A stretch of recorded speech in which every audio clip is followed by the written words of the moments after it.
After a few days of walking, Xiaolu arrived in Dubei and ate in an inn. He happened to see a beggar staring at him blankly outside the window. He looked very much like his brother Xiaofu. Xiaolu hurried forward to ask, and it was indeed Xiaofu. Xiaolu then told his story, and the two brothers were very sad. Xiaolu unbuttoned his underwear, took out a few taels of silver, gave it to his brother, and told him to go home. Xiaofu accepted it with tears, and the two parted ways. Xiaolu arrived outside the pass and was arranged to be a slave in the tent of a general.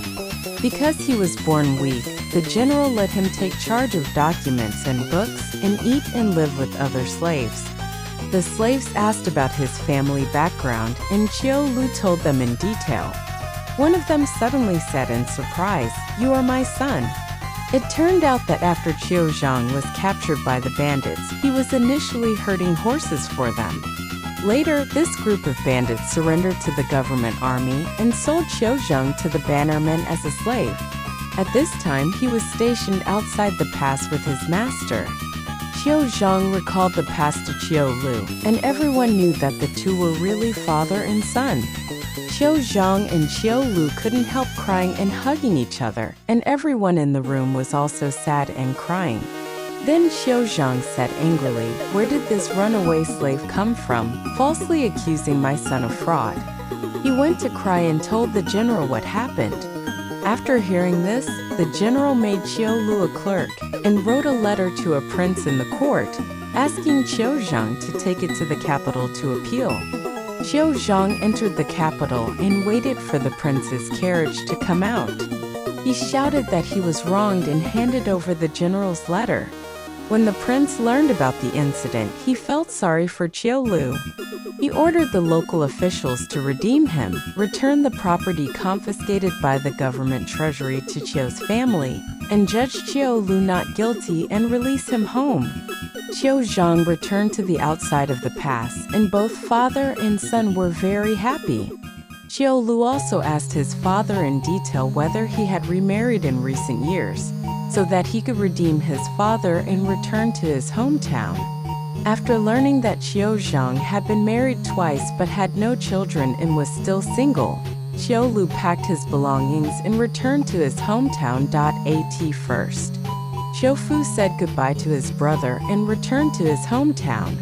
He entered the house and knelt down to kowtow to his mother. The aunt served his mother and sat in the main hall. She picked up a stick and stood aside and asked Xiaofu, "If you are willing to be beaten and punished, you can stay at home first.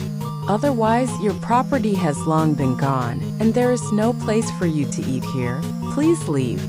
Xiaofu knelt on the ground and cried and said that he was willing to be punished. After hearing this, the aunt threw the stick on the ground and said, "It is not worth beating a man who sells his wife. But the old case you committed has not been cleared. If you commit it again, go to the government and surrender yourself."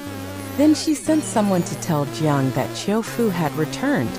Jiang cursed, "Who am I to Xiao? Do you need to tell me?" The aunt told Xiaofu what Jiang said, deliberately humiliating him. Xiaofu was very ashamed and dared not breathe. After half a year, although the aunt provided Xiaofu with food, drink, and clothing, she was very considerate, but she always treated him as a servant. Xiaofu also worked hard all day without complaining. Sometimes he was given money to do things, and Xiaofu became meticulous. He knew exactly how much he spent and how much he had left. The aunt observed that he had indeed changed, so she told her mother to beg Jiang to come back. Her mother thought it might be difficult to save him. The aunt said no. If she had been willing to marry someone else, she wouldn't have suffered so much. She really couldn't help but be angry. So the aunt personally led her brother to the Jiang family to apologize. When his parents-in-law saw Xiaofu, they scolded him again and again. The aunt ordered him to kneel in front of his parents-in-law and apologize, and then asked Jiang to come out to meet them. After asking her 3 or 4 times, Jiang hid and refused to come out. The aunt found her and forcibly dragged her in front of Qiufu, and Jiang pointed at Qiufu's nose and scolded him. Qiufu was sweating profusely and was ashamed. Jiang's mother then ordered him to get up. The aunt took the opportunity to ask Jiang when she would go back. Jiang said, "I have received too much favor from you in the past. Now that you ask me to go back, how dare I say anything else? But I'm afraid I can't guarantee that I won't be sold again. What's more, my friendship with him has ended. How can I have the face to live with this black-hearted and villainous jackal? Please ask you to prepare another room for me. I will go back to serve my mother. Even if it is slightly better than becoming a nun, I will be satisfied." The aunt hurriedly explained on Qiufu's behalf that he was very regretful and agreed to pick her up the next day, and then said goodbye and left. The next day, the aunt prepared a gorgeous car to bring Jiang back. The mother had been waiting at the door early. When she saw Jiang, she knelt on the ground. Jiang also knelt on the ground and burst into tears. The aunt was busy persuading her. She also prepared a banquet to celebrate Jiang's return and ordered Qiufu to sit on one side of the table. After a while, the aunt picked up the wine glass and said, "In the past, I worked hard to earn this family business for Qiu's family, not for any benefit myself. Now that my eldest brother has repented and the chaste woman has returned, I will immediately hand over all the family accounts. I came empty-handed and I will still go back empty-handed." When Qiufu and his wife heard this, they hurriedly stood up from the table, knelt on the side and cried and begged her not to leave, and the aunt gave up. Not long after, the government issued an order to clear Qiu's name. In just a few days, all the land that had been confiscated from the government treasury was returned. Wei Ming was shocked and didn't know why. He was so angry, but he had no way to do anything. It happened that Qiu's neighbor to the west was on fire. Wei Ming pretended to put out the fire, but secretly set fire to Qiu's house with a bundle of straw. There was a strong wind at the time, and the fire spread quickly, burning almost all of Qiu's house, leaving only 2 or 3 rooms where Qiufu lived.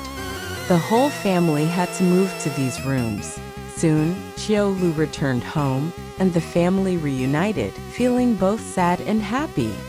At first, Master Fan received Qiu's divorce document and took it to discuss with Huinyang. Huinyang cried bitterly, tore up the document, and threw it on the ground. Her father obeyed his daughter's wishes and did not force her to remarry. After Qiu came back, he found out that Huinyang had not married, and he was overjoyed and hurried to his father-in-law's house. Master Fan knew that his family had been on fire, so he wanted to keep him, but Qiu refused and said goodbye and went home. Fortunately, the aunt had saved some money on weekdays, and she took it all out to renovate the broken house. While working with a hoe, Qiufu accidentally dug up a gold kiln. At night, he and his brother opened it and saw that the stone-built gold kiln was a foot square and filled with silver. After getting the silver, Qiu's family summoned craftsmen and started a large-scale construction, building a building that was as magnificent and gorgeous as those of the rich and powerful. After Qiu came back, he was grateful for the general's help in times of crisis, so he prepared 1,000 taels of silver to visit the general and redeem his father.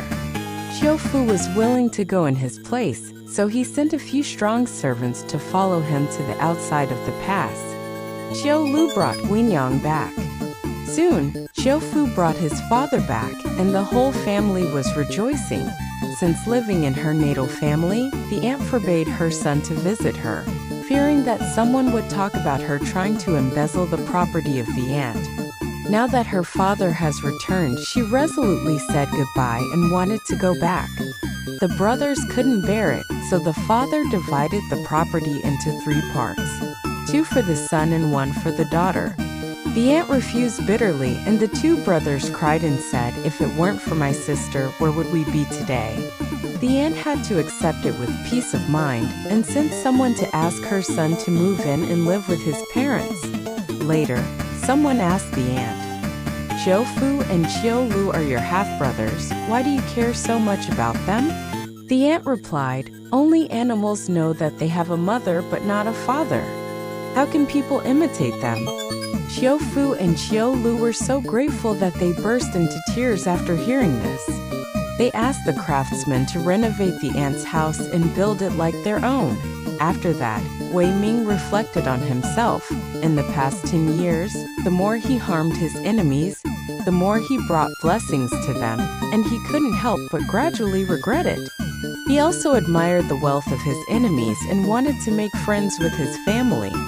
So he prepared gifts and went to his enemy's house on the pretext of celebrating Qiu Zhang's return home. Fu wanted to drive him away, but Qiu Zhang couldn't bear to refuse his kindness, so he accepted his gifts such as live chickens and wine. The chicken had its feet tied with cloth strips, but it ran into the kitchen and the cloth strips were burned by the fire. The chicken also roosted in the firewood pile, and the servants didn't care when they saw it. After a while, the firewood in the kitchen burned and set the kitchen on fire. The family panicked. Fortunately, they had more people and put out the fire in a short time, but everything in the kitchen had turned to ashes. The Fu brothers both felt that the things sent by Wei Ming were unlucky. Later, when his father was celebrating his birthday, Wei Ming brought a sheep as a gift. Qiu couldn't refuse, so he had to temporarily tie the sheep to a tree in the yard. At night, a servant in the family was beaten by other servants, so he went to the tree angrily, untied the rope tied to the sheep, and hanged himself. Fu and Lu sighed and said, he treated our family well, but it would be better for him to harm our family. From then on, although Wei Ming was very attentive, Qiu brothers dared not accept anything from him, and would rather reward him generously. Later, when Wei Ming was old, his family was very poor, so he had to beg, and Qiu often gave him some cloth and food to help him. Shi commented, alas, the will of heaven cannot be changed by man. There is no one more cunning than Wei Ming, but the more you hate and harm him, the more blessings he will gain. When he is loved and respected, he will suffer disaster instead. Isn't it even more strange? From this we can know that drinking water from Daoguan, a place name, according to legend, Confucius was not in accordance with etiquette because of the name of Daoguan, so he refused to drink the water when thirsty. It's not in accordance with etiquette even if it is just a little bit.